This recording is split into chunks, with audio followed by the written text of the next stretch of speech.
আসসালামু আলাইকুম গাইস, কেমন আছেন আপনারা? আশা করি সবাই ভালো আছেন। চলে এলাম বহুল প্রতীক্ষিত সুপারস্টার আল্লু অর্জুনের সম্প্রতি মুক্তি পাওয়া পুষ্পা দ্য রোল বা পুষ্পা মুভির দ্বিতীয় এপিসোড নিয়ে। একজন সাধারণ কর্মচারী কিভাবে হয়ে ওঠে আন্ডারওয়ার্ল্ডের কিং, আর সেই কিংকে থামাতে দেশের বড় বড় নেতাদেরও হিমশিম খেতে হয়। কিন্তু এই আন্ডারওয়ার্ল্ডের কিং বউয়ের কাছে কুপোকা। বউয়ের আবদার পূরণ করার জন্য দেশের সিএম কেও পরিবর্তন করে ফেলে। কিন্তু এরপর কি হয় জানতে হলে দেখতে হবে আজকের এই ইন্টারেস্টিং মুভির এক্সপ্লেনেশন। তাহলে গাইস আর কথা বাড়াবো না, let's go for the explanation. মুভির শুরুতে আমরা জাপানের একটা প্রাইভেট পোর্টের দৃশ্য দেখতে পাই। সেখানে রাখা কিছু কন্টেইনারে লাল চন্দন কাঠ ভরা। এই লাল চন্দন কাঠের মূল্য সম্পর্কে পুষ্পা ওয়ানেই নিশ্চয়ই আপনারা ধারণা পেয়ে গেছেন। ওয়ার্কার্সরা যখন কন্টেইনার থেকে কাঠ বের করছিল তখন কাঠের সাথে পুষ্পাও বের হয়ে আসে। জাপানিরা পুষ্পাকে উল্টো করে ঝুলিয়ে রাখে। এরপর একজন ইন্ডিয়ান লোককে ডেকে এনে পুষ্পা কোথা থেকে এসেছে তা জিজ্ঞেস করতে পারে। লোকটা পুষ্পাকে জিজ্ঞেস করে, কোথা থেকে এসেছিস তুই, ইন্ডিয়া নাকি পাকিস্তান? পুষ্পা কোনো উত্তর না দিলে লোকটি জাপানি বাসকে বলে, ও তো অ্যাটিটিউড দেখাচ্ছে, আমি শিওর ও ইন্ডিয়ান। জাপানিরা পুষ্পার গায়ে লাগানোর চেইনটা একটু টান দিতেই তার পকেট থেকে একটা কাগজ পড়ে। আর একজন ওয়ার্কার সেই কাগজ উঠিয়ে দেখতে থাকে পুষ্পার নাম লেখা। তখনই পুষ্পা নিজেকে ছাড়িয়ে জাপানিদের সাথে মারপিট শুরু করে। আসলে এই জাপানিরা পুষ্পাদের থেকে অবৈধভাবে লাল চন্দন কাঠ নিয়ে আসল মূল্য পরিশোধ করছিল না। এই জন্যই পুষ্পা এবার নিজে এসেছে এদের সাথে বোঝাপড়া করতে। পুষ্পা নিজের ইউনিক স্টাইলের সাথে এক এক করে সব জাপানিকে মারতে থাকে। আর নিজের লোকদের মার খেতে দেখে জাপানি বস নিজেই পুষ্পার সাথে ফাইট করতে আসে। পুষ্পা তার হাতে কিছুটা মার খেলে পরে তাকেই কোড়াল দিয়ে কুপিয়ে জখম করে ফেলে। এরপর তাকে কাঁধে তুলে নিয়ে শিবের একদম উপরে চলে যায়। এরপর সেখান থেকে তাকে পা ধরে ঝুলিয়ে জিজ্ঞেস করে, আমার টাকা কোথায়? লোকটা ভয় পেয়ে বলে, আমার বসের কাছে। পুষ্পা বলে, তোর বস কে? লোকটা বলে, আমার বসের নাম হিরোশি। পুষ্পা বলে, আমি তোর বসেরও বস, পুষ্পা দা বস। তখনই আরো কিছু লোক এসে পুষ্পাকে গুলি করতে শুরু করে। এক পর্যায়ে হিরোশি এসে পুষ্পাকে টার্গেট করে শুট করলে এবার পুষ্পার গায়ে গুলি লেগেই যায় আর পুষ্পা পানিতে পড়ে যায়। পুষ্পা পানিতে ডুবে যেতে থাকলে তার চোখে একটা ভিশন ভেসে ওঠে। পুষ্পা যখন ছোট ছিল তখন গ্রামের বাচ্চারা তাকে অনেক বুলি করত। একদিন খেলার সময় বাচ্চাদের বল পানিতে পড়ে গেলে তারা পুষ্পার কাছে যায়। ছোট্ট পুষ্পাকে তারা বলটা উঠিয়ে আনতে বললে পুষ্পা বলে, আমি তো সাঁতার পারি না। ছেলেগুলো পুষ্পাকে রাগানোর জন্য বলে, তোর নাম কি রে? পুষ্পা বলে, মুলেটি পুষ্পারাজ। ছেলেগুলো বলে, তোর বাপের নাম কি? পুষ্পা বলে, মুলেটি ভেঙ্কটরামা।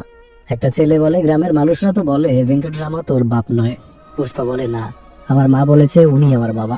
ছেলেটা চালাকি করে বলে, আমরা কেউ এই কথা বিশ্বাস করি না, যদি পানি থেকে বলটা উঠিয়ে আনতে পারিস তাহলেই বিশ্বাস করবো যে ভেঙ্কটরামা তোর বাবা। ছোট্ট পুষ্পা তাদেরকে এই কথা বিশ্বাস করানোর জন্য পানিতে ঝাঁপ দেয়।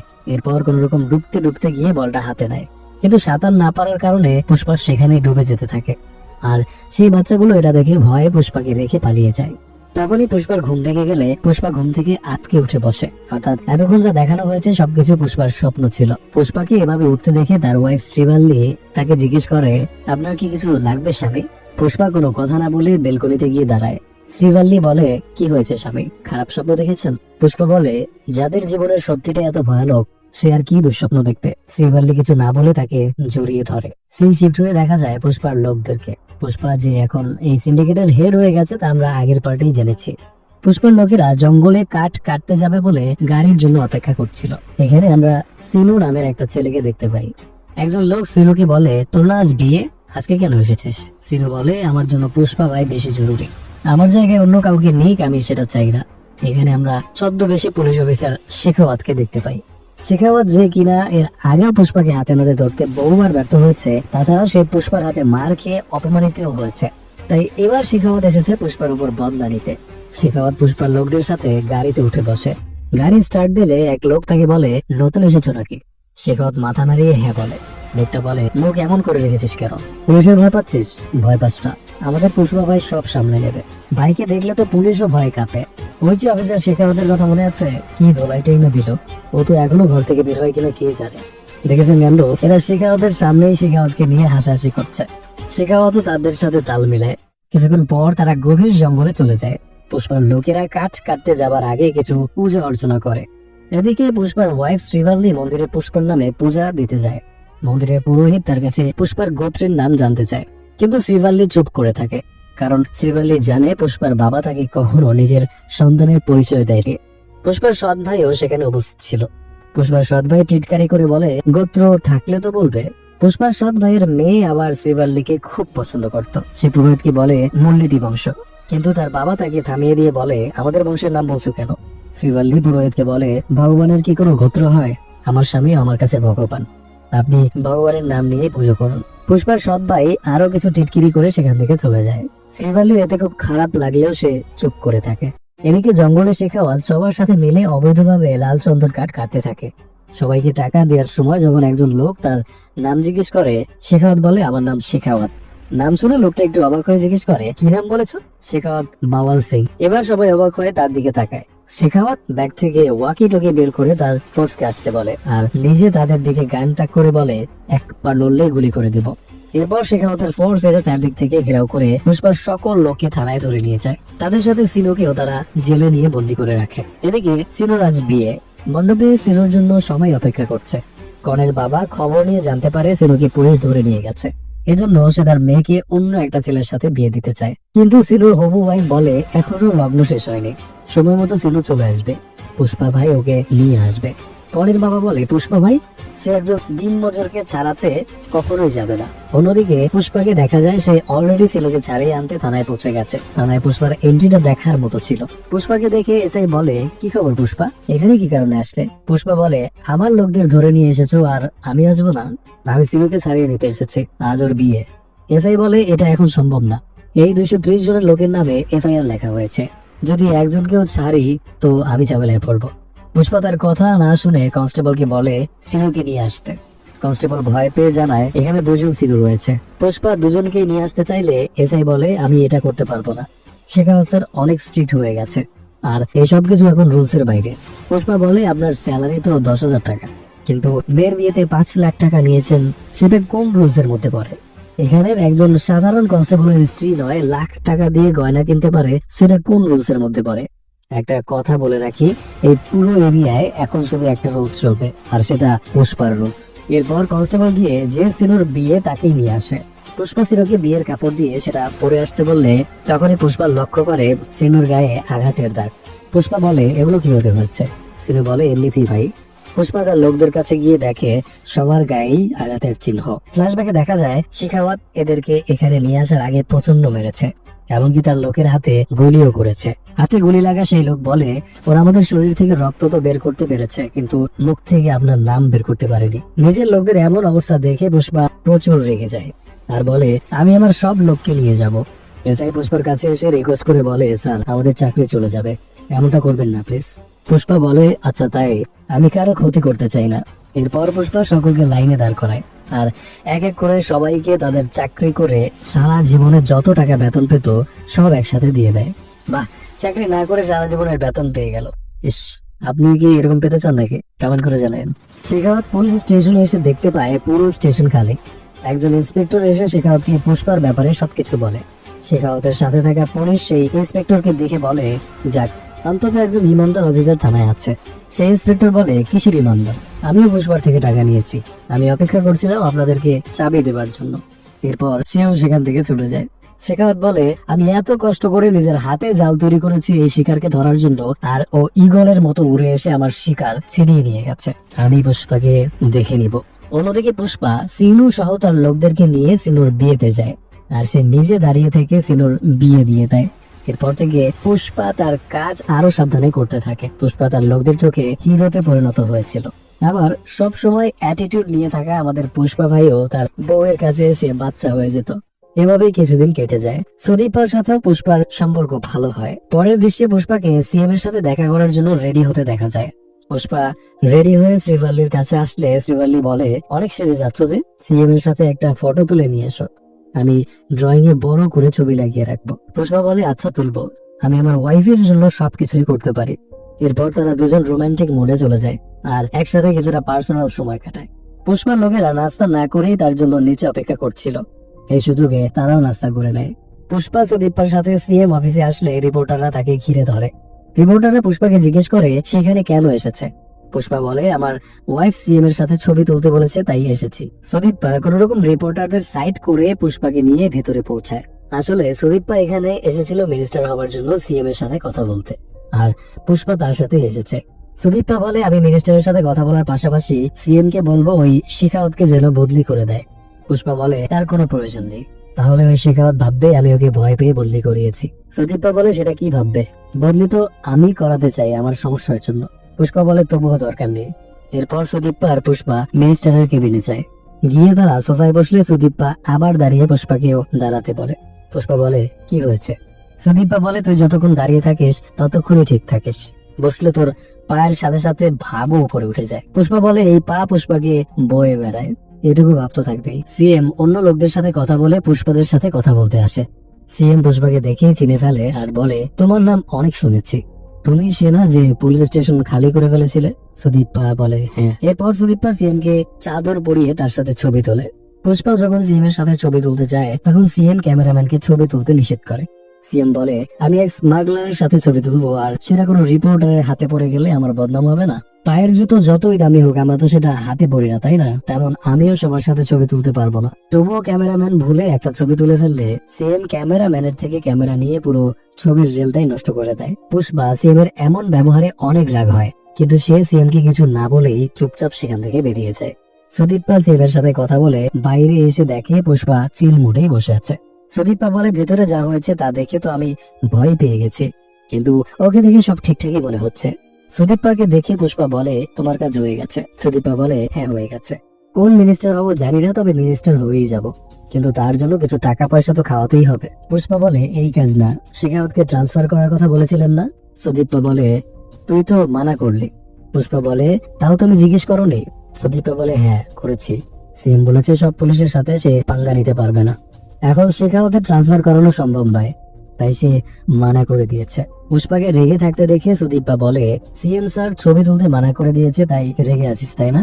পুষ্পা বলে এমন কিছুই না, আমি বুঝতে পারছি উনি সিএম, আমার মতো স্মাগলারের সাথে ছবি তুললে ওনার সমস্যা হতে পারে, যদি তুমি সিএম হতে তাহলে তুমিও এমনটাই করতে।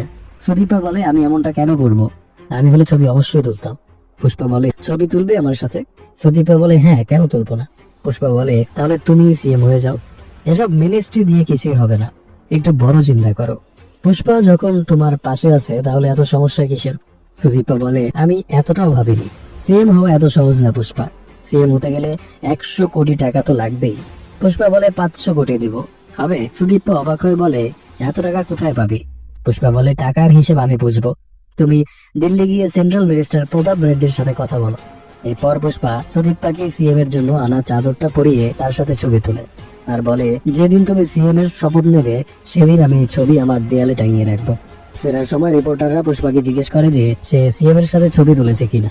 পুষ্পা বলে সিএম বলেছে সে জুলাইয়ের 24 তারিখ আমার ঘরে এসে আমার সাথে ছবি তুলবে। এদিকে টিভিতে পুষ্পার ইন্টারভিউ দেখে শ্রীবাল্লি খুব খুশি হয়ে যায়। সিএম ঘরে আসবে শুনে সে সেদিন পুরো ত্রিপতির মানুষকে নিমন্ত্রণ করার কথা চিন্তা করে আর জুলাইয়ের 24 তারিখটা ক্যালেন্ডারে মার্ক করে রাখে। পরের দৃশ্যে আমরা সুদীপাকে সেন্ট্রাল মিনিস্টার প্রতাপ রেড্ডির সাথে দেখা করতে দেখি। প্রতাপ রেড্ডির কাছে সুদীপা সিএম হবার কথা বললে প্রতাপ বলে তোমার মধ্যে সিএম হবার মতো যোগ্যতা নেই। সুদীপা বলে কেন নেই? আমি 20 বছর ধরে এই পার্টির সাথে আছি, সময় মতো পার্টির জন্য ফান্ড রেডি করেছি, তাহলে আমি সিএম কেন হতে পারবো না? প্রতাপ বলে তোমার মধ্যে এত সাহস কখনো দেখিনি, তোমার পিঠে কার হাত আছে, কার ভরসা এসব বলছো? তখনই প্রতাপ রেড্ডির কাছে তার ভাই সুব্বা রেড্ডির কল আসে। সুব্বা রেড্ডি বলে ভাই আমাকে একজন 5 কোটি টাকা দিয়ে বলেছে তোমার সাথে কথা বলিয়ে দিতে। সুব্বা রেড্ডি বলে ভাই আমাকে একজন 5 কোটি টাকা দিয়ে বলছে তোমার সাথে কথা বলিয়ে দিতে। প্রতাপ ফোনটা তাকে দিতে বলে। দেখা যায় এই লোকটা আর কেউ না, আমাদের পুষ্পা ভাই। পুষ্পা প্রতাপকে বলে আমার নাম পুষ্পা, মার্কেটে সবাই আমাকে লাল চন্দন পুষ্পা নামে চেনে। প্রতাপ বলে হ্যাঁ চিনি, কুন্দা রেড্ডির 4 টাকার পার্টনার ছিলি। পুষ্পা বলে হ্যাঁ, আমিও তো তার সাথেই কথা বলছি যে একসময় লরি কিনতো। প্রতাপ এবার চুপ হয়ে জিজ্ঞেস করে কি চাই তোমার, এই 5 কোটি টাকা কেন দিয়েছো? পুষ্পা বলে আরে এই টাকা তো আমি তোমাকে নয় তোমার ভাইকে দিয়েছি, তোমার সাথে কথা বলানোর চার্জ হিসেবে। মিনিস্টারের চেয়ারে বসতে বসতে পেট শক্ত হয়ে গেছে না, তাই তোমার জন্য একটা 25 কোটি টাকার নরম সোফা পাঠিয়েছি দেখো। তখনই প্রতাপের কেবিনে পুষ্পার লোকেরা সোফা নিয়ে আসে। সোফার কভার উঠালে দেখা যায় সেখানে শুধু টাকা আর টাকা। প্রতাপ বলে তোমার কোন টেন্ডার চাই আর কোন স্টেটের ভাগ চাই একবার বলো। পুষ্পা হেসে বলে আমার পুরো স্টেট চাই, সুদীপাকে সিএম বানিয়ে দাও। প্রতাপ বলে তোমার কথাই হবে? পুষ্পা বলে কেন হবে না। পুষ্পার সিদ্ধান্ত মন্দিরের নাড়ুর মতো, ফ্রি যা দিচ্ছি নিয়ে নাও, নয়তো এমন অনেক সোফা আমার কাছে আছে তোমাকে সরানোর জন্য। পুষ্পা ফোন রাখার পর প্রতাপ সুদীপাকে বলে এই লোকটা আসলে কি, ওর না টাকার চিন্তা আছে আর না ক্ষমতার ভয়। মনে হয় বড় কোনো সমস্যা আছে, ওর থেকে সাবধানে থাকতে হবে। সুদীপ বা প্রতাপ রেড্ডির অফিস থেকে বের হয়ে পুষ্পাকে বলে 5 কোটি ফোন করার জন্য, 25 কোটি কথা বলার জন্য, এসব কি? এভাবে বাড়ির মতো টাকা খরচ করলে সিন্ডিকেটের সব টাকা শেষ হয়ে যাবে। এরপর আমরা সিন্ডিকেটকে কি জবাব দিব? পুষ্পা বলে সিন্ডিকেটের ভাগ আমি বদলাচ্ছি না, সিন্ডিকেটের ইনকাম বদলাবে। সুদীপ বা বলে 1 টন চন্দন কাঠ থেকে আমরা 1.5 কোটি টাকা পাই, রাতারাতি কিভাবে বদলাবো ইনকাম? পুষ্পা বলে আমরা মঙ্গল শ্রীলোকে 25 লাখ টাকায় 1 টন বিক্রি করতাম, এরপর মুরগানের কাছে 1.5 কোটি টাকায় বিক্রি করছে। মার্কেটে মুরগানের চাইতে বড় খেলোয়াড় আর কি নেই? তোমার নজর এখনো দেশেই আটকে আছে, কিন্তু আমি দেশের বর্ডার অনেক আগেই পার করে ফেলেছি। পুষ্পাকে ন্যাশনাল খেলোয়াড় ভেবেছ? পুষ্পা এখন ইন্টারন্যাশনাল প্লেয়ার। এরপর পুষ্পাকে একটা প্রাইভেট রিসোর্টে বসে পূজা করতে দেখা যায়, আর সেখানে হামিদ নামের একজন ইন্টারন্যাশনাল ডিলার আসে। হামিদ পুষ্পার গাড়ি দেখে বলে ওরা এই গাড়িতে এসেছে, এতে তো আমার কুকুরও বসে না। হামিদ ভাবে পুষ্পা কোনো ছোটখাটো ডিলার।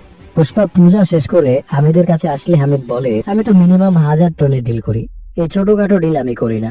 আমি একটা ফোন করলে 100 থেকে 150 টন আমার কাছে এখনই চলে আসবে। পুষ্পা বলে 100 টন তো দূরের কথা, ইন্ডিয়া থেকে 10 টন কাঠ এনে দেখাতো। আমির একে একে কয়েকজন ইন্ডিয়ান ডিলারকে কল করে, কিন্তু আমির যাদেরকেই কল করে সবাই কল কেটে পুষ্পাকে কল করে 10 টন কাঠ চায়। আমির এবার বুঝতে পারে পুষ্পা আসলে ইন্ডিয়ার সব থেকে বড় ডিলার। পুষ্পা বলে চলো এবার কাজের কথা বলি। হামিদ বলে কতটুকু মাল আছে? পুষ্পা বলে 2000 টন, আর প্রতি টনের জন্য 2.5 কোটি টাকা দিতে হবে। হামিদ এসে বলে 2000 টনের জন্য 5000 কোটি, আচ্ছা দিব। পুষ্পা বলে 5000 কোটি নয়, 4900 কোটি টাকা তোমার থেকে নিব, বাকি 100 কোটি দিয়ে আমি তোমার হেলিকপ্টার কিনে নিচ্ছি। এরপর পুষ্পা হামিদের হেলিকপ্টার নিয়ে দেশে ফিরে আসে, আর হামিদকে পুষ্পার সেই কম দামি গাড়িতে করেই ফিরতে হয়। ওহ কি অ্যাটিটিউড! দেশে এসে পুষ্পা এক এক করে তার পরিচিত সব ডিলারকে ফোন দেয়, কাউকে 100 টন, কাউকে 50 টন, এভাবে ডিলারকে 2000 টন কাঠের অর্ডার দিয়ে দেয়। কিন্তু একসাথে এত কাঠের ব্যবস্থা করতে হলে হাজার হাজার শ্রমিক আর কাঠ বহন করার জন্য অসংখ্য ট্রাকের প্রয়োজন। তাই পুষ্পা দেশের বিভিন্ন স্থান থেকে অসংখ্য শ্রমিক নিয়ে আসে, অনেকগুলো ট্রাকও কিনে নেয়। এরপর একদিন পুষ্পা সব ডিলারদের নিয়ে মিটিং এ বসে। তাদের মধ্যে একজন ডিলার, যার নাম কিনা বিচারের ডি, সে বলে আমার কাছে কেন 50 টন মালের অর্ডার করেছ? বাকির 100 টন আনতে পারলে আমিও পারবো। অন্য একজন বলে ওটা তো মঙ্গল সিলোর এলাকা, এই এলাকা থেকে মাল নিয়ে আসা কঠিন, তাই 50 টন অর্ডার করেছে। বিচারের ডি বলে আমি পারবো 100 টন দিতে। পুষ্পা বলে আচ্ছা তুমি 100 টনই দিও। ডিলাররা পুষ্পাকে জিজ্ঞেস করে সে এত কাঠ দিয়ে কি করবে? পুষ্পার অ্যাসিস্ট্যান্ট বলে হলরুমে যে খালি জায়গা দেখছেন ওখানে ফটো ফ্রেম লাগাবো, এজন্য এসব করছি। তখনই শ্রীবাল্লি রান্নার টেস্ট চেক করাতে পুষ্পার কাছে আসে। একজন বলে শেখাওয়াত আমাদের মাল আটকানোর জন্য ফাঁক পেতে বসে আছে, এখন এত মাল নিয়ে যাওয়া কি ঠিক হবে? পুষ্পা বলে ঠিক ব্যাটেই, সেটা আমি দেখি না, পুষ্পা যা বলবে সেটাই হবে। এরপর শ্রীবাল্লির রান্না টেস্ট করে বলে লবণ বেশি হয়ে গেছে। একজন ডিলার বলে পুষ্পা হোক আর যেই হোক, খাবারে লবণ বেশি হলে এটা বউকে বলতে হয় না, সেটা পুষ্পা জানে না। আজ পুষ্পা ভাইয়ের খবর আছে। তখনই পুষ্পা রেজিস্ট্যান্ট এসে বলে ভাই ভাবি কিন্তু রেগে গেছে, সব খাবার বাইরে ফেলতে যাচ্ছে। পুষ্পা মিটিং রেখে শ্রীবাল্লির রাগ ঠান্ডা করতে তার কাছে চলে যায়, আর রান্নাঘরেই তাদের রোম্যান্স শুরু হয়ে যায়। গাইস, সব বাঘেরাই কিন্তু তাদের বউয়ের কাছে বিড়াল, পুষ্পারও এখানে সেম অবস্থা।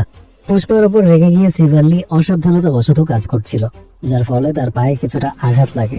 পুষ্পা দ্রুত তাকে বসিয়ে তার পায়ে হলুদ লাগিয়ে দেয়। শ্রীবাল্লি পুষ্পাকে বলে আমার পা ছাড়ো, কেউ যদি দেখে তাদের পুষ্পারাজ ঘরে বউয়ের পা ধরে আছে তাহলে হাসাহাসি করবে। পুষ্পা শ্রীবাল্লির পায়ে চুমু খেয়ে বলে আমি ভালোবাসার মানুষদের নজরেও ভালোবাসা কম দিয়ে কখনো ঝুঁকতে পারবো না। এরপর তাদের রান্নাঘরের মধ্যে রোম্যান্স শুরু হয়ে যায়। অন্যদিকে ইন্সপেক্টর শেখাওয়াত নিজের বাসায় একটা মেয়েকে নিয়ে পার্সোনাল সময় স্পেন্ড করছিল, তার ক্যারেক্টার ঢিলা বোঝা যাচ্ছে। তখনই সেখানে মোগল সিনুর ওয়াইফ দাক্ষা চলে আসে। দাক্ষা ঘরে ঢুকতেই শেখাওয়াত পর্দার পেছনে লুকায়, আর দাক্ষাকে লাইট বন্ধ করতে বলে। দাক্ষা বলে হ্যাঁ লুকাবি তো, পুষ্পা তোর মধ্যে পুরুষত্ব নষ্ট করে দিয়েছে তাই না, এখন এভাবে লুকিয়েই থাক। এটা শুনে শেখাওয়াত পর্দার বাইরে বের হয়ে আসে।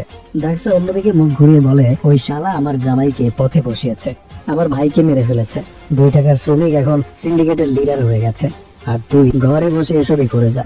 ও এখন 1000 টন মাল দেশের বাইরে পাচার করতে যাচ্ছে, জঙ্গল পাহাড় নদী সবকিছুর মধ্যে দিয়ে ওর কাজ চালিয়ে যাচ্ছে। কোথায় নিয়ে সব কাঠ জমা করছে তা কেউ জানে না। মুরগানকে সরিয়ে ও নিজে এবার দুবাইয়ের কারো সাথে ডিরেক্টলি ডিল করেছে। ও আজ স্টেশন কিনেছে, কাল পুরো স্টেটে কিনে নেবে, কিন্তু বড় বড় কাজ ছোট ছোট কিছু পরিকল্পনা নষ্ট করে দিতে পারে। আমিও তেমন একজনকে পেয়ে গেছি, ও হচ্ছে বিচার রেড্ডি। ও আগে আমাদের সাথে কাজ করতো আর এখন সিন্ডিকেটের মেম্বার হয়ে গেছে। যদি বিচার রেড্ডিকে এনে ভয় দেখানো যায় তাহলে সবকিছু জানা যাবে। এরপর যা করতে হবে তা আমার জামাই দেখে নিবে, কিন্তু তুই আগে বিচার এদিকে ভয় দেখিয়ে নিজের পুরুষত্ব প্রমাণ কর। শেখাওয়াত বলে সব করবো, আগে আমার প্যান্ট দে। দাক্সা বলে আমি কি তোর বউ লাগি যে প্যান্ট এনে দেবো? শেখাওয়াত বলে তুই আমার প্যান্টের উপরেই বসে আছিস। দেখেছেন কেন এই মহিলা এতক্ষণ তার প্যান্টের উপর বসে বসে ডায়লগ বাজি করছে। শেখাওয়াত দাক্সার থেকে ইনফরমেশন নিয়ে বিচার রেড্ডির এলাকায় চলে যায়। বিচার রেড্ডির লোকেরা কয়েকটা কাঠ নিয়ে যাবার সময় শেখাওয়াত তাদের পথ আটকায়। এরপর সেই কাঠের উপর কেরোসিন ঢেলে আগুন লাগিয়ে দেবার ভয় দেখিয়ে বিচার রেড্ডিকেও সেখানে ডেকে নিয়ে আসে। বিচার রেড্ডি শেখাওয়াতকে বলে তুমি কি পাগল হয়ে গেছো?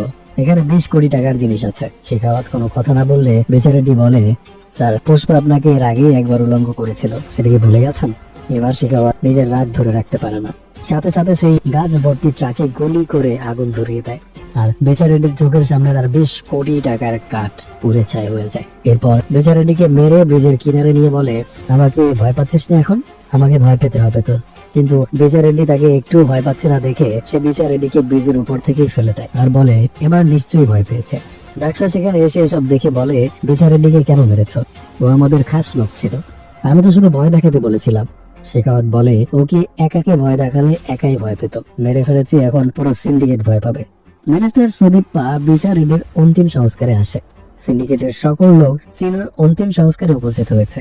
সিনু আর তার ওয়াইফ দাক্সা এখানে উপস্থিত ছিল। সুদীপ্পা অন্তিম সংস্কার শেষ করে যাবার সময় দাক্সা বলে ওঠে মারা তো গেছে একজন, তোমরা সবাই এখানে লাশের মতো দাঁড়িয়ে আছো কেন?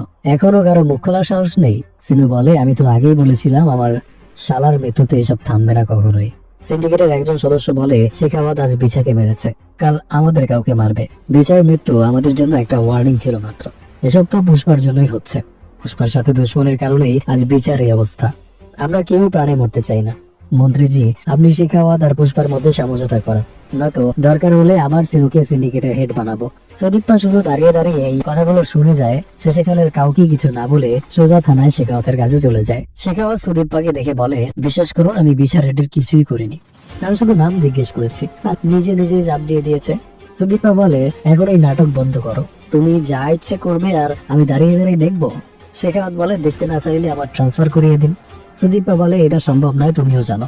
আচ্ছা যা করেছো তো করেছো, ধরে সব বাদ দাও। পুষ্পাকে বলবো তোমাকে 10 কোটি টাকা দিয়ে দিতে, আর তুমি সিন্ডিকেটের লোকদের থেকে দূরে থাকো। শেখাওয়াত বলে 10 কোটি? আমার ইজ্জতের দাম মাত্র 10 কোটি। সুদীপ্পা বলে এত ছোট বিষয়কে বড় কেন করছো? তোমরা তো ওখানে দুজনই ছিলে তাই না? শেখাওয়াত সব পুলিশদের কেবিনের বাইরে যেতে বলে। এরপর সুদীপ্পাকে তার শার্ট খুলতে বলে। সুদীপ্পা বলে তোর সামনে কে বসে আছে ভুলে যাস না। শেখাওয়াত বলে আমি শুধুমাত্র আমার সামনে শার্ট খুলতে বলছি, তাতে এত সমস্যা? আর ওই শালা আমার সব কাপড় খুলিয়েছিল, আমাকে 10 কোটি টাকা দিতে চেয়েছে এই কাপড় খোলার জন্য। একটা হাই ক্লাস পতিতাও লাখ টাকায় কাপড় খুলে দিবে, আমার দাম তো তাহলে হাই ক্লাস পতিতার থেকেও বেশি। সুদীপ্পা এবার দরজা আটকে নিজের জামা কাপড় খুলে ফেলে। এরপর বলে নে খুলে ফেললাম, কিন্তু আমি এর বিনিময়ে কি পাবো?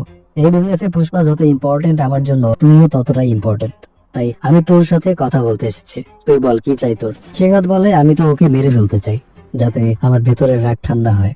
সুদীপ্পা বলে আমি পুষ্পাকে বলবো তোকে সরি বলতে। এটা শুনে শেখাওয়াত খুব খুশি হয়ে যায় আর বলে তুমি বললে পুষ্পা আমাকে সরি বলবে? সুদীপ্পা বলে সামান্য শ্রমিক থেকে সিন্ডিকেটের হেড আমি বানিয়েছি ওকে, আমার জন্য জান দিতেও রাজি। শেখাওয়াত বলে আমার 10 কোটি টাকা চাই না, বড় একটা পার্টির আয়োজন করো, পুরো সিন্ডিকেটের সামনে পুষ্পা আমাকে সরি বলবে। সুদীপ্পা শেখাওয়াতের কথা মতো পার্টির আয়োজন করে আর সিন্ডিকেটের সকল লোককেই ইনভাইট করে। আমার মনে হয় না এখানে পুষ্পা সরি বলবে, আপনাদের কি মনে হয়? চলুন দেখে আসা যাক। শেখাওয়াত সেখানে সময় মতো চলে আসে আর সুদীপ্পাকে জিজ্ঞেস করে পুষ্পা এসেছে কিনা। সুদীপ্পা বলে আসেনি, তবে আমি লোক পাঠিয়েছি, এখনই চলে আসবে। শেখাওয়াত বলে আমার 20 বছর বয়সের সময় আমি এক মেয়ের মুখ থেকে আই লাভ ইউ শোনার জন্য 3 বছর অপেক্ষা করেছিলাম, কখনো ভাবিনি এমন ফিলিংস আবার আসবে, কিন্তু আজ পুষ্পার মুখ থেকে সরি শোনার জন্য অপেক্ষা করতে আমার ঠিক তেমনই ফিলিংস হচ্ছে। এদিকে পুষ্পা বাড়িতে বসে ড্রিঙ্কসের পর ড্রিঙ্কস করেই যাচ্ছিল। সুদীপ্পার এক লোক এসে পুষ্পাকে বলে পুরো সিন্ডিকেটের লোক সিনুকে সাপোর্ট করছে, কারণ তার সাথে শেখাওয়াতের ভালো সম্পর্ক। আমাদের কাছে এখন একটাই রাস্তা আছে, সুদীপ্পাজির কথা মেনে নেয়া। একটা সরের বিনিময়ে পুরো সিন্ডিকেট বেঁচে যাবে, চলো পার্টিতে চলো। পুষ্পা বলে যদি না যাই? লোকটা বলে তাহলে পুরো সিন্ডিকেট যে ডিসিশন নেবে আমাদেরকে সেটাই মানতে হবে। এরপর শিবাল্লি পুষ্পার কাছে আসে, সে পুষ্পাকে রেডি করে দিতে দিতে বলে সুদীপ্পাজি যা বলছে আমাদের ভালোর জন্যই বলছে, উনি তো তোমাকে সিন্ডিকেটের প্রেসিডেন্ট বানিয়েছে, ওনার মান রাখার জন্য হলেও তার কথা মেনে নাও, এতে তোমারই ভালো হবে। আমার যা ভালো মনে হয় আমি তাই বলছি, এখন তুমি যেটা ভালো মনে করো। শিবাল্লির কথা শুনে পুষ্পা এবার তার লোকদের নিয়ে সুদীপ্পার পার্টিতে যায়। তাদের সাথে শ্রীভাল্লিও সেখানে আসে। পুষ্পাকে দেখে তার এক পুরনো শত্রু টিটকারি করে বলে ওঠে, কিরে পুষ্পা, সরি বলার জন্য এসেছিস তাই না? আমিও তোর সরি শোনার জন্য এসেছি। পুষ্পার রাগ উঠলেও সে শেখাওয়াতের সামনে গিয়ে বসে। এরপর শেখাওয়াতকে সবার সামনে বসে সরি বলে। পুষ্পা সরি বলেছে দেখে দাক্সার মেজাজ খারাপ হয়ে যায়, কারণ পুষ্পার শেখাওয়াত মিলে গেলে তাদের আর কোনো মেল থাকবে না। এদিকে শেখাওয়াত পুষ্পার সরি বলাটাকে টেপ রেকর্ডারে রেকর্ড করে সেটা বারবার বাজাতে থাকে। সে আরেক অফিসারকে ডেকে বলে, দেখছেন পুষ্পা সরি বলেছে। অফিসার বলে পুষ্পা সরি বলেনি, তাকে দিয়ে সরি বলানো হয়েছে। শেখাওয়াত বলে, যখন পুষ্পা ফায়ার ছিল তখন সে সরি বলেনি, এখন পুষ্পা ফ্লাওয়ার হয়ে গেছে নিশ্চয়ই। এদিকে পুষ্পা রেগে সেখান থেকে গাড়ি নিয়ে চলে আসে। পথে সেই শ্রীভাল্লিকে জিজ্ঞেস করে, আমি যা করেছি ঠিক করেছি তো? শ্রীভাল্লি বলে, হ্যাঁ, যা করেছো সিন্ডিকেটের ভালোর জন্যই তো করেছো। পুষ্পা তার ড্রাইভার মাচাকে বলে, সবাই আমার উপর হাসছে এখন তাই না? কেউ হয়তো ভাবেইনি আমি সরি বলবো। মাচা বলে, কারো কথা তো জানি না, তবে সিনু আর দাক্সা ভাবি একদম শক্ট হয়ে গেছে সরি শুনে। তারাও হয়তো ভাবেনি আপনি সরি বলবেন। পুষ্পা বলে, তুই শক্ট হসনি? মাচা বলে, না ভাইয়া। পুষ্পা বলে, তুই আগে থেকে জানিস আমি সরি বলবো তাই না? টাকার জন্য পুষ্পা যে কারো পা চাটতে রাজি এমন মনে হয়েছে তো? আমাকে দেখতে বোকা লাগছে তাই তো? আমারও সেটাই লাগছে, একটু ঠিক করা দরকার নিজেকে। এটা বলে পুষ্পা শ্রীভাল্লি আর মাচাকে গাড়ি থেকে নামিয়ে দিয়ে আবার সেই পার্টিতে ফিরে আসে। এরপর সবার সামনে গাড়ি দিয়ে ধাক্কা দিয়ে শেখাওয়াতকে সুইমিং পুলে ফেলে দেয়। এরপর সেই সুইমিং পুলের মধ্যে প্রসাব করতে শুরু করে। সুদীপ্পা তার কাছে গিয়ে বলে, এসব তুই কি করছিস? শেখাওয়াতকে তার লোকেরা পানি থেকে উপরে উঠায়। শেখাওয়াত তখনও এই সব কিছুর জন্য শক্ট হয়েছিল। সুদীপ্পা পুষ্পাকে থামতে বলে, আমি এত কষ্ট করে সব ঠিক করলাম আর তুই সব নষ্ট করে দিয়েছিস। পুষ্পা বলে, কি ঠিক করেছেন? আমি 2 টাকার অফিসারকে সরি বলবো?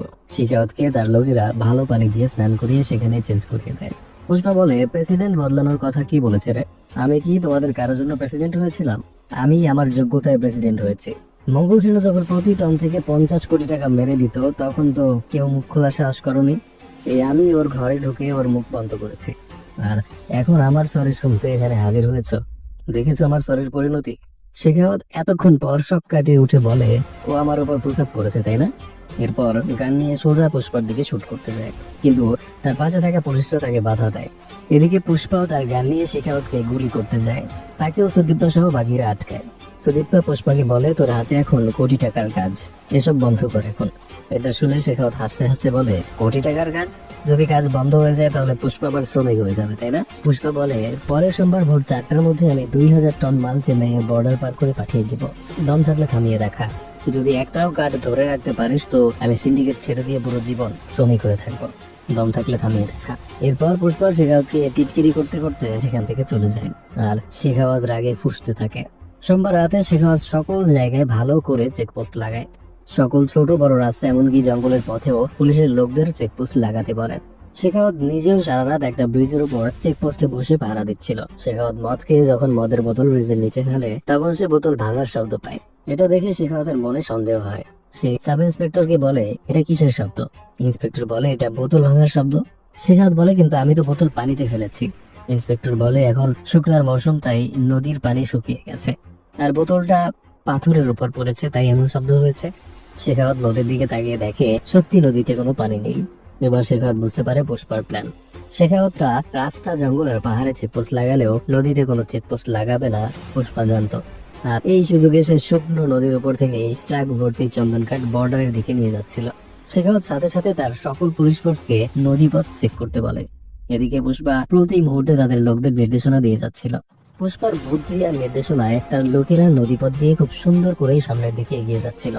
এদিকে পুলিশের লোকেরাও শেখাওয়াতের নির্দেশনা ফলো করে ট্রাকের কাছে যাওয়ার চেষ্টা করে। পুষ্পার লোকেরা পুলিশের গাড়ি দেখতে পেয়ে পুষ্পাকে এই খবর জানায়, কিন্তু পুষ্পা তো এত সহজে থেমে যাওয়ার পাত্র নয়।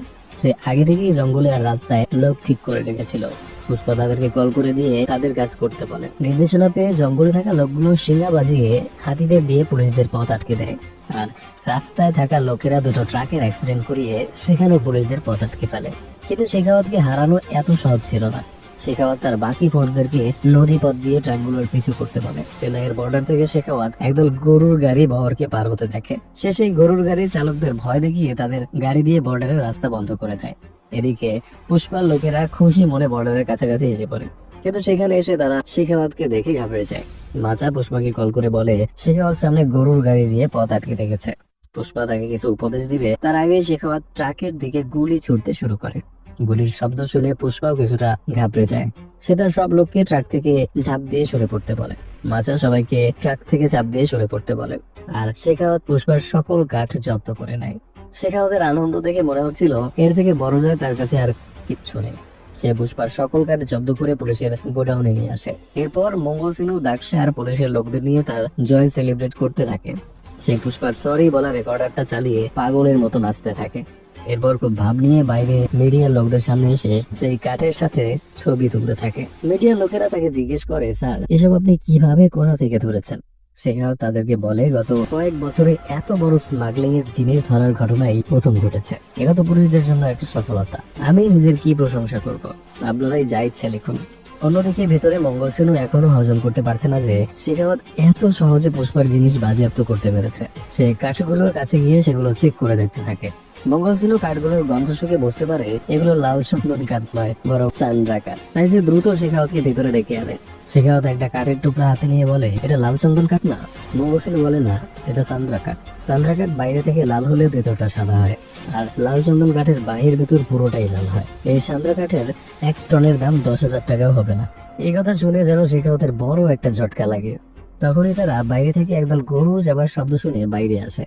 পুলিশরা শেখাওয়াতের সামনে একটা গরুর গাড়ি এনে বলে, কাল রাত মালের সাথে আমরা এই গাড়িটাও পেয়েছি স্যার। শেখাওয়াত রেগে সেই গরুর গাড়ির একটা কাঠ ভাঙতেই দেখে কাঠটার ভেতরেও লাল। এবার শেখাওয়াত পুষ্পার সমস্ত প্ল্যান বুঝতে পারে। আসলে পুষ্পা নিজেও জানতো সে ট্রাকে করে জিনিস নিয়ে যেতে পারবে না, তাই সে কাঠগুলো দিয়ে গরুর গাড়ি বানিয়ে সেটাই বর্ডারের বাইরে পাস করেছে। শেখাওয়াত এই গাড়ি দিয়েই কাল ট্রাকগুলোর পথ আটকেছিল। নিজের এমন বোকামির কথা ভেবে শেখাওয়াতের মাথা পুরো খারাপ হয়ে যায়। আর তখন সেখানে উপরের রাস্তায় ভাবের সাথে এন্ট্রি হয় আমাদের পুষ্পা ভাবের। পুষ্পা উপর থেকে শেখাওয়াতকে ইশারা করে বলে, কেমন বাজে দিলাম? শেখাওয়াত ইশারায় বলে, তোর গরুর গাড়ির প্ল্যান খুব ভালো ছিল।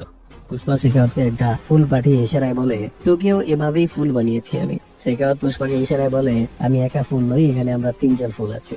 এই বলে গাড়ির পেছনে লুকিয়ে থাকা মঙ্গল সিনু আর লাক্সাকেও পুষ্পার সামনে নিয়ে আসে। এসব দেখে পুষ্পা সবাই হাসতে থাকে। পুষ্পাও তাকে ইশারা করে বলে, আমার একটা চুলও ছিঁড়তে পারবি না। এরপর পুষ্পা চলে যেতে লাগলে শেখাওয়াত তাকে ডেকে বলে, তুই বলেছিলি একটা কাঠও আটকাতে পারলে তুই সিন্ডিকেট ছেড়ে শ্রমিকে যোগ দিবি। আমার কাছে তো পুরো একটা গাড়ি আছে, এখন তো তোর শ্রমিক হতেই হবে। পুষ্পা ইশারার সাথে সাথে তার লোকেরা বলে, পুষ্পা নাম শুনে ফ্লাওয়ার ভেবেছিস নাকি?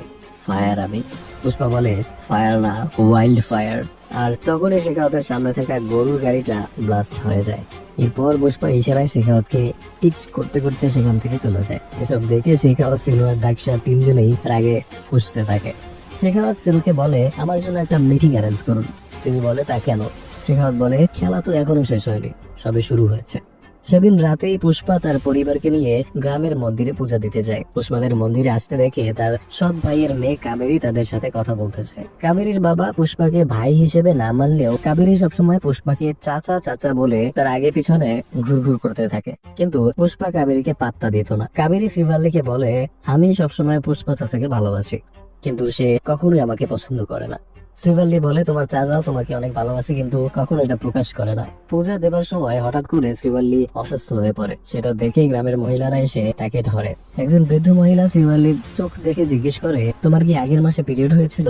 শ্রীভাল্লি মাথা নেড়ে না বললে বৃদ্ধ মহিলা পুষ্পার মাকে বলে, পার্বতী তুই দাদি হতে যাচ্ছিস। পুষ্পা বাবা হতে যাচ্ছে শুনে সকল গ্রামবাসী খুশি হয়ে যায়, আর শ্রীভাল্লি ভিড়ের মাঝে তার স্বামীকে খুঁজতে থাকে। অন্যদিকে পুষ্পাকে দেখা যায় মহিলাদের মতো পোশাক পরে দেবী কালীর মতো সেজে তার প্রার্থনা করছে। তার এমন আচরণ দেখে শ্রীভাল্লি অবাক হয়ে যায়। শ্রীভাল্লি পুষ্পার কাছে গিয়ে বলে, স্বামী তুমি এসব কেন করছো? পুষ্পা বলে, আমি শুনেছি এভাবে প্রার্থনা করলে মনের আশা পূরণ হয়। শ্রীভাল্লি বলে, তুমি নিজেই তো এই পুরো গ্রামের মানুষের মনের আশা পূরণ করো, তোমার এমন কি আশা যার জন্য তুমি এভাবে প্রার্থনা করছো? পুষ্পা বলে, আমি মায়ের কাছে প্রার্থনা করেছি আমার যাতে একটা মেয়ে সন্তান হয়।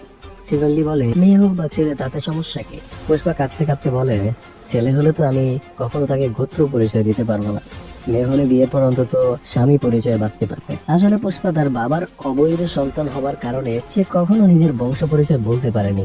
সে চায় না তার সন্তান এই কষ্টটা ভোগ করুক। শ্রীভাল্লি এসব শুনে পুষ্পাকে জড়িয়ে ধরে কাঁদতে থাকে। অন্যদিকে কিছু বখাটে লোক মন্দিরের কাছে এসে কিছু মেয়েদেরকে উত্তপ্ত করছিল। এটা দেখে কাবেরী তাদের বাধা দিতে যায়। আর সেই বখাটে লোকগুলো এবার কাবেরীকে উত্তক্ত করতে শুরু করে। তারা জোর করে কাবেরীর কাপড় খোলার চেষ্টা করছিল, আর কাবেরী অসহায়ের মতো তাদের হাত থেকে ছোটার চেষ্টা করছিল। তখনই পুষ্পা এসে সেই বখাটে লোকগুলোকে মারধর করতে শুরু করে। পুষ্পা একাই সবাইকে মেরে কুপঘাত করে ফেলে। এখানে পুষ্পার ফাইটের স্টাইলটা দেখার মতো ছিল। আসলে এই অ্যাকশন গুলো তো এক্সপ্লেইন করে বোঝানো যায় না, আপনারা যদি দেখেন তাহলে বুঝতে পারবেন। তখনই সেখানে পুষ্পার সৎ ভাই অর্থাৎ কাবেরীর বাবা চলে আসে। কাবেরীর বাবা পুষ্পাকে বলে, ওদেরকে মেরে কি আমার কাছে হিরো সাজতে এসেছো? যতই চেষ্টা করো না কেন, মূল্যটি বংশের হতে পারবে না তুমি। কাবেরী রেগে তার বাবাকে বলে, আপনি এই কথা কিভাবে বললেন? যদি পুষ্পা চাচা না থাকতো তাহলে ওই লোকগুলো আজ আমার ইজ্জত কেড়ে নিত। কাবেরীর বাবা তাকে থাপ্পড় দিয়ে বলে, তুই কাকে চাচা বলছিস? ওই অবৈধ সন্তানকে? ওরা যদি তোর ইজ্জত কেড়েও নিত তাহলেও আমার এতটা লজ্জা লাগতো না যতটা তুই ওকে চাচা বলে ডেকেছিস সেজন্য লাগছে। ও তো এই সুযোগেরই অপেক্ষায় ছিল, আজ চান্স পেয়েছে আর হিরো শাস্তি চলে এসেছে। পুষ্পা সব শুনে চুপ করে থাকলেও শ্রীবল্লী আর চুপ থাকতে পারে না। শ্রীবল্লী রেগে গিয়ে কাবেরীর বাবাকে বলে, তোদের বংশের নাম আমাদের প্রয়োজন নেই, আমার স্বামী এমনিতেই হিরো। শুধু কাবেরী না, ওরা অন্য কোনো মেয়ের সাথে বেয়াদবি করলে আমার স্বামী এটাই করতো। আর বংশের গর্ব করছো? এই পুরো স্টেটে একটা লোক দেখাও তো যে আমার স্বামীকে চেনে না। এখানে প্রতিটা মানুষ আমার স্বামীর নামে বাঁচে। আমার স্বামী রেগে গেলে এই পুরো চিত্তুর থরথর করে কাঁপে। আর শুধুমাত্র তোর কারণে আমার স্বামীর সেই চোখে আমি পানি রেখেছি। বাবা হওয়া তো খুশির বিষয়, কিন্তু আমার স্বামী খুশি হতেও পারছে না, তাও তোর কারণে শুধু। আর কতদিন বংশের নাম নিয়ে ঢুলতে যাবি? হ্যাঁ, যার নাম নেই তার বংশ পরিচয়ের দরকার হয়, আমার স্বামীর জন্য তার নিজের নামই যথেষ্ট। শ্রীবল্লী এরপর কয়েকজনকে তাদের পরিচয় বলতে বলে। তারা কেউ বলে আমি পুষ্পা ভাইয়ের ম্যানেজার, আর কেউ বলে আমি পুষ্পা ভাইয়ের ড্রাইভার। এটা আমার স্বামীর নামের পাওয়ার। পুষ্পা শুধু একটা নাম নয়, বুঝেছিস? পুষ্পা একটা ব্র্যান্ড। এরপর শ্রীবল্লী পুষ্পার কাছে গিয়ে বলে, চলো স্বামী যাই এখান থেকে। পুষ্পা শ্রীবল্লী আর তার মাকে বুকে নিয়ে মন্দির থেকে বেরিয়ে যায়। এদিকে কাবেরীকে উত্তক্ত করা সেই লোকগুলোকে পুষ্পার লোকেরা তার কথা মতো ন্যাড়া করে জুতার মালা পরিয়ে গাধার পিঠে জড়িয়ে গ্রাম থেকে বের করে দেয়। লোকগুলো যাবার সময় কাবেরীর দিকে রাগী দৃষ্টিতে তাকিয়ে থাকে। অন্যদিকে শেখাওয়াত, মঙ্গল সিনু আর দাক্ষা গিয়ে সিএম এর সাথে দেখা করে। তারা সিএম কে জানায় যে পরবর্তী সিএম সুদীপ্পা হতে যাচ্ছে। সিএম বলে, এটা হতেই পারে না, কারণ সুদীপ্পাকে আমি 30 বছর ধরে চিনি, ওর মধ্যে সিএম হওয়ার মতো বুদ্ধি তো নেই। শেখাওয়াত বলে, সুদীপ্পা নিজের জোরে নয় বরং পুষ্পার জোরে সিএম হতে যাচ্ছে। সিএম বলে, পুষ্পা? ওই ছিল তো একবার এখানে এসেছিল আমার সাথে ছবি তুলতে, কিন্তু আমি তুলিনি। সিনু বলে, এটাই ভুল করেছেন স্যার। শেখাওয়াত বলে, পুষ্পা প্রতাপ রেড্ডিকে 500 কোটি টাকা দিয়ে অলরেডি কিনে নিয়েছে, আর পার্টির সব লোকেরা লুকিয়ে লুকিয়ে সুদীপ্পাকে সাপোর্ট করতে শুরু করেছে। এবার সিএম এর মনে ভয় ঢুকে যায়। সে এবার পুষ্পার পাওয়ার সম্পর্কে বুঝতে পারে। সিএম বলে, এখন উপায় কি? শেখাওয়াত বলে, এখন একটাই উপায়, সেটা হচ্ছে পুষ্পাকে আটকানো। পুষ্পার মাল দেশের বাইরে যেতে না দিলেই তার সব পাওয়ার শেষ হয়ে যাবে। সিএম এবার শেখাওয়াতকে যে কোনো ধরনের অ্যাকশন নেবার পারমিশন দিয়ে দেয়, অর্থাৎ এখানে শেখাওয়াত সিএম কে কাজে লাগিয়েছে। এদিকে পুষ্পার লাল চন্দনগুলো ততক্ষণে রামেশ্বরের পোর্টে পৌঁছে গিয়েছিল। এখান থেকে শ্রীলঙ্কা যেতে মাত্র 18 কিলোমিটার পথ পাড়ি দিতে হবে, আর এটা করতে পারলেই লাল চন্দনগুলো সেফ জোনে চলে যাবে। শেখাওয়াত যখন জানতে পারে যে কাঠগুলো রামেশ্বরের পোর্ট থেকেই পাচার করা হবে, সে সাথে সাথে তখনই সেখানে তার ফোর্স নিয়ে চলে যায়। শেখাওয়াত আর তার ফোর্স পাগলের মতো করে লাল চন্দন কাঠ খুঁজতে থাকে। হঠাৎ শেখাওয়াতের মাথায় আসে তারা তো পানির নিচ চেক করেনি। সে সাথে সাথে দৌড়ে গিয়ে সমুদ্রে ঝাঁপ দেয়। শেখাওয়াত দেখে তার ধারণাই ঠিক, পুষ্পার লোকেরা বুঝে গিয়েছিল তারা ধরা পড়ে গেছে। তাই একজন ইশারা করতেই তারা সব জাহাজগুলো একসাথে ছেড়ে শ্রীলঙ্কার দিকে যেতে থাকে। শেখাওয়াতরাও স্পিডবোট নিয়ে সেই জাহাজগুলোর পিছু করতে থাকে, কিন্তু তার আগেই জাহাজগুলো শ্রীলঙ্কার বর্ডার ক্রস করতে সক্ষম হয়। শেখাওয়াতরা যখন সেই বর্ডার ক্রস করতে যায় তখন শ্রীলঙ্কার নৌবাহিনী তাদের দিকে গুলি ছুড়ে তাদেরকে আটকে দেয়। শেখাওয়াত দূরবীন দিয়ে দেখে জাহাজগুলো অলরেডি শ্রীলঙ্কার পোর্টে পৌঁছে গেছে, আর সেখানে আগে থেকেই পুষ্পা দাঁড়িয়ে আছে। পুষ্পা তার কাজ সফলভাবে শেষ করে আর হামিদের থেকে 2000 কোটি টাকা নিয়ে দেশে ফিরে আসে। এরপর সেই টাকা সুপার কভারের ভেতর ভরে সেন্ট্রাল মিনিস্টারের কাছেও পাঠিয়ে দেয়। ফলে সুদীপ্পাও সিএম হয়ে যায়। সিএম এর শপথ নিয়ে সুদীপ্পা সোজা পুষ্পার বাড়িতে যায়। পুষ্পার বাড়ির সামনে জড়ো হওয়া রিপোর্টাররা তাকে প্রশ্ন করে, আপনি এখানে কেন এসেছেন? সিএম সুদীপ্পা বলে, পুষ্পা আমার ছোট ভাই, তাই আমি ওর বাসায় খাবার খেতে এসেছি। পুষ্পা তাকে বরণ করতে গেলে সিএম তার হাতে শেখাওয়াতের ট্রান্সফার লেটার দেখায়। তবে পুষ্পা বলে শেখাওয়াত ট্রান্সফার না হয়ে এখানে থাকলে ওর অসম্মান হবে। শ্রীবল্লী সিএম কে বরণ করতে আসলে সুদীপ্পা শ্রীবল্লীকে বলে, এখন থেকে কোনো কিছু চাইতে হলে ভেবে চিনতে চেও। তোমার একটা ছবি চাওয়ার কারণে পুষ্পা পুরো রাজনীতি বদলে আমাকে সিএম বানিয়ে ঘরে নিয়ে এসেছে। এরপর সুদীপ্পা পুষ্পার পরিবারের সবার সাথে ছবি তোলে। এখানে পুরনো সিএম এর সেই ফটোগ্রাফার কি আনা হয়েছিল এই ছবিগুলো তুলতে। এদিকে বেচারা পুরনো সিএম তো এই আফসোস করতে করতে শেষ যে সে কেন পুষ্পার সাথে সেদিন ছবি তুললো না। অন্যদিকে শেখাও আছে এই জব্দ করা চান্দা কাঠে আগুন লাগিয়ে সেখানে বসে বসে ড্রিঙ্কস করছিল। সাব ইন্সপেক্টর শেখাওয়াতের কাছে যে বলে কাল এই কাঠের নিলামি হতে যাচ্ছে, আমরা ধরা পড়ে যাব যে আমরা চন্দন নয় বরং চান্দা কাঠ জব্দ করেছি। শেখাওয়াত বলে চান্দা পড়ে গেলে তো বোঝা যাবে না এটা চন্দন কাঠ নাকি চান্দা কাঠ, ছাই তো ছাই হয়। এরপর শেখাওয়াত সেই সকল কাঠে আগুন দিয়ে জ্বালিয়ে দেয়। এরপর সেখানেই দাঁড়িয়ে থাকে। সাব ইন্সপেক্টর তাকে বাইরে নিয়ে আসতে গেলে শেখাওয়াত তাকে বলে আমি একা মরবো কেন, তুমি আমার সাথে আগুনে পুড়ে মরো। সাব ইন্সপেক্টর শেখাওয়াতকে সেখানে রেখে দৌড়ে বাইরে বেরিয়ে আসে। পরদিন সকালে শিবালির ঘুম ভাঙলে সে দেখে পুষ্পা নিচে শুয়ে আছে। শিবালি পুষ্পাকে ডেকে বলে তুমি নিচে কেন শুয়ে আছো? পুষ্পা বলে যদি আমার হাত পা ভুললে তোমার পেটে লেগে যায় আর বাচ্চার কিছু হয়ে যায়, এজন্য নিচে শুয়েছি। তখনই বাইরে থেকে পুষ্পার লোক তাকে ডাকতে থাকে। পুষ্পা বাইরে গেলে তার মা বলে তোর ভাবি এসেছে। পুষ্পা তার কাছে গেলে ভাবি বলে আজ সকালে কাবেরী কম্পিউটার ক্লাসে গিয়েছিল, ওখান থেকে ওকে কেউ তুলে নিয়ে গেছে। ওরা তোমার ভাইকে ফোন দিয়ে 2 কোটি টাকা চেয়েছে। তোমার ভাই বুঝতে পারছে না কি করবে, প্লিজ আমার মেয়েকে বাঁচাও। পুষ্পা তার ভাবিকে কোনো উত্তর না দিয়ে সোজা আবার রুমের ভেতর চলে যায়। তারা ভাবে পুষ্পা হয়তো এখনো তার ভাইয়ের ওপর রাগ, এজন্য সে কাবেরীকে বাঁচাতে যাবে না। কিন্তু একটু পরেই পুষ্পা একটা শটগান নিয়ে বাইরে বের হয়ে আসে। এরপর সোজা চলে যায় সিটি নামের এক ফেমাস টিভি চ্যানেলের অফিসে। সেখানে গিয়ে সে টিভিতে কিডন্যাপারদের ধমকি দিয়ে বলে 2 ঘন্টার মধ্যে আমার বাচ্চা যেখানে ছিল সেখানে ফিরে না আসলে তোমাকে বের করে একে একে টুকরো টুকরো করবো। এই খবর দেখে সেন্ট্রাল ম্যাজিস্ট্রেট সুদীপার কাছে আসে। সে সুদীপাকে বলে পুষ্পার ভাতিজিকে আমার ভাতিজা কিডন্যাপ করে নিয়ে গেছে। ও আমার ভাই সুব্বা রেড্ডি আর আমাদের বংশের একমাত্র ছেলে।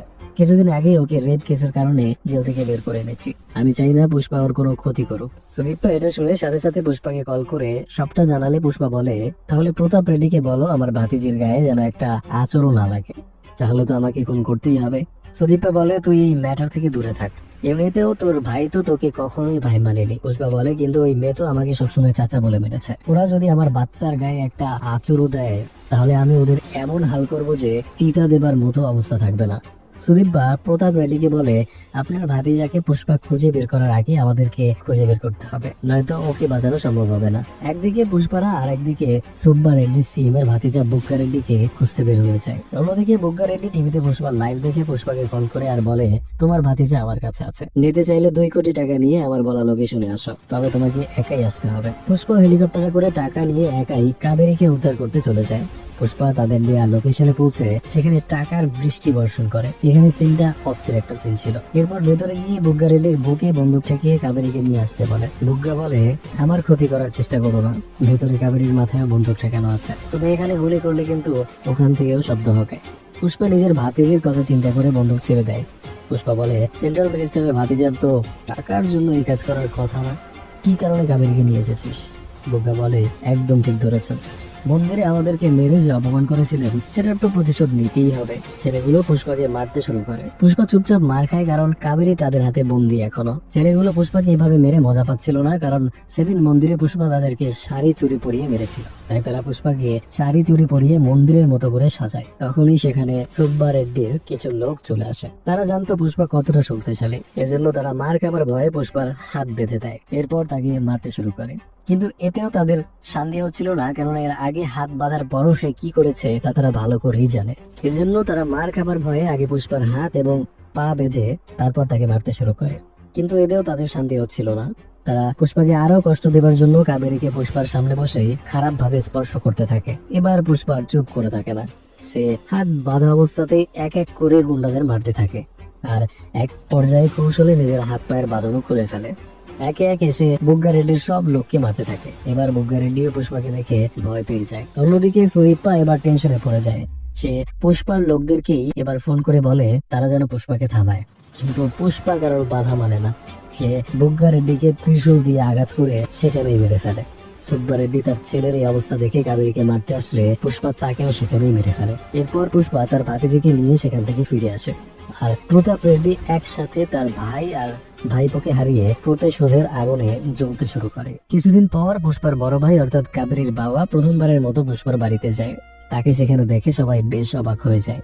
ফিভালি দৌড়ে গিয়ে পুষ্পাকে জানায় যে তার ভাই এসেছে। কিন্তু পুষ্পা অভিমানের কারণে তার সামনে আসে না। কাবেরীর বাবা পুষ্পার মায়ের কাছে ক্ষমা চায়। এরপর কাবেরীর বিয়ের কার্ড দিয়ে বলে কাবেরীর বিয়ে ঠিক হয়েছে, প্রথম কার্ডটা আপনাদেরকে দিতে এসেছি। আসলে কাবেরীর বাবাও এখন নিজের ভুলটা বুঝতে পেরেছিল, তাই সে মন থেকেই পুষ্পার কাছে অনুতপ্ত ছিল। বিয়ের কার্ড দিয়ে কাবেরীর বাবা সেখান থেকে চলে যায়। পুষ্পা এতক্ষণ তাকে আড়াল থেকে দেখছিল। তখন শিবাল্লি বিয়ের কার্ডটা নিয়ে পুষ্পার কাছে আসে। শিবাল্লি পুষ্পাকে বলে, দেখো বিয়ের কার্ড মায়ের নামে ছাপিয়েছে, আর কার্ডে তোমার নাম লিখেছি মূল্যটি পুষ্পারাজ। পুষ্পা কার্ডটা দেখে অনেক ইমোশনাল হয়ে পড়ে আর শিবাল্লিকে ধরে কাঁদতে থাকে। দেখতে দেখতে কাবেরীর বিয়ের দিন চলে আসে। পুষ্পা তার পরিবারের সাথে খুশি মনে সেই বিয়েতে যায়। পুষ্পার বড় ভাই তাকে দেখেই জড়িয়ে ধরে। এরপর পুষ্পার ছোট ভাইও তাকে জড়িয়ে ধরে। এতদিন পর তিন ভাই একসাথে হয়ে আনন্দে কাঁদতে থাকে। কাবেরীও এই প্রথমবারের মতো তার বাবাকে ভয় না পেয়ে পুষ্পাকে চাচা বলে ডাকে। অন্যদিকে প্রতাপ রেড্ডির ভাইয়ের ফিউনারেলে সব এমপি মন্ত্রীরা আসলে পুষ্পা সেখানে যায় না। প্রতাপ রেড্ডি বলে, সবাই আসলেও একজন তো এখনো আসেনি। তখন একটা লোক এসে বলে, পুষ্পা নিজে না আসলেও আপনার জন্য একটা জিনিস পাঠিয়েছে। দেখা যায় সেটা একটা ফুলের তোড়া। এদিকে কাবেরীর বিয়েটা খুব সুন্দরভাবে পুষ্পারা সম্পন্ন করে। তারা একসাথে ফ্যামিলি ফটো তুলছিল আর বিভিন্ন বিষয় নিয়ে মজা করছিল। আমরা সেখানেও একটা ফুলের তোড়া দেখতে পাই, যার মধ্যেও একটা টাইম বম ফিট করা ছিল। এসব কিছু না জানা সেখানের মানুষরা কাবেরীর বিয়ে উপভোগ করতে থাকে। আর দূরের একটা পাহাড় থেকে কেউ একজন একটা বাটন প্রেস করতেই বমটা ব্লাস্ট হয়ে যায়।